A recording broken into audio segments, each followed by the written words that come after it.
Hello, people. My name is Detroit Miracle. Yes, and indeed. Right now, I am here to have some more fun, cool Star Wars talk. And in this particular episode, I'm going to discuss the Midiclorians and midichlorian counts as they apply to all in the Star Wars universe. So, in the Phantom Menace film, the whole of Star Wars fandom learned of the Midichlorians, and they seemed intriguing. So, in other words, when that happened, then that changed things a bit because it was unbeknown to people in general that the Midichlorians existed and were the primary element for a strong force connection between persons, beings, and things in the Star Wars galaxy. So it was like when that was brought to the people's attention, it was sort of surprising and a bit shocking in ways. So when Qui-Gon found little Anakin Skywalker and he gave him that blood test, it showed that he had the highest midichlorian count of any being in the galaxy, but at the same time, they didn't know for sure if there were beings in the galaxy other than Anakin that had even higher midichlorian counts because it seemed like it was new to the Jedi. Everything was new to the Jedi in that film. Oh, the Sith have come back. We didn't know that. Oh, snaps. Like they didn't know the Sith were still around for 1,000 years. They didn't know that Anakin Skywalker existed out there with the highest midichlorian count until Master Qui-Gon Jinn found Anakin and gave him that test and brought him to the Jedi Council. The Jedi Council couldn't sense that. They couldn't sense that there was a being out there with the highest recorded midichlorian count. So maybe there might be others. Darth Plagueis was manipulating midichlorians trying to create new life, and it said that it backfired on him and the Force struck back and created Anakin. But you don't know if it played out like that, literally. What if Plagueis was creating new Force-sensitive beings, and he was creating them, and he made them incredibly powerful, and then the Force struck back and made Anakin in retaliation. So that might have been the case where maybe Plagueis was making very powerful new Force life, and then the Force tried to strike back by creating Anakin, but it backfired against the Force too. And Plagueis' stuff backfired.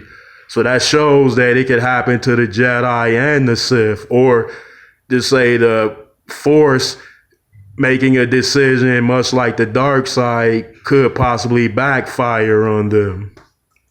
Yep, it could happen. Now with the midichlorians, when they found Anakin and tested him, they first refused him into the Jedi schools.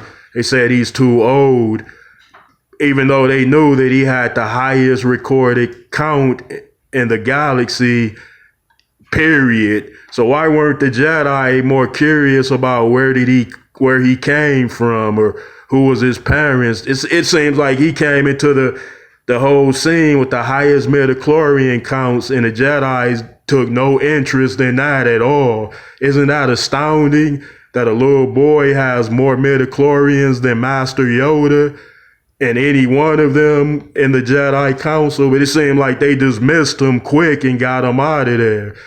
Because wouldn't he have had to go to Jedi scientists to get further tests? Didn't they care if Anakin might have been a clone or not?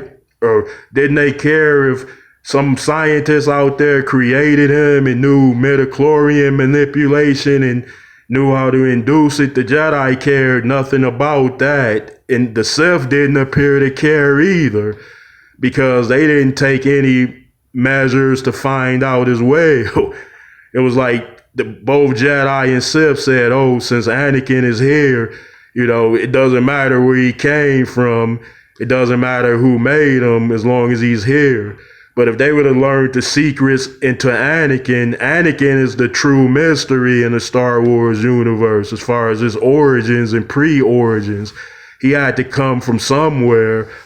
Like, the Force made him, but it still had to be some kind of process there. I know somebody said Freddy Krueger is Anakin Skywalker's father because both of them share similar tales. They were burnt alive. They kill younglings and children.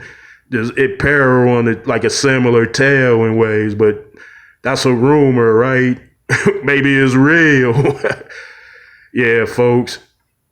And finally, if they could determine that a person, being, or thing has a very high midichlorian count, then why didn't they want to create the ultimate weapons by pairing up both male and female with high midichlorian counts, presuming that their baby would have double the amounts that they have combined?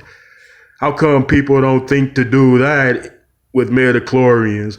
Like Plagueis was trying to manipulate the midichlorians, but he didn't seem to take an interest in that, like creating beings with very high midichlorian counts through conventional ways. Yeah, if you get a female with a high midichlorian count and a male with a high midichlorian count, then the baby would have a higher midichlorian count than both of them because the baby is comprised of both of their levels. Yeah, I know, but that is another story. Some people might say I'm bringing identity politics into Star Wars again. Okay, folks. Thanks for hanging out, and I'd appreciate it if you give me those likes, comments, and please subscribe to me, Detroit Miracle.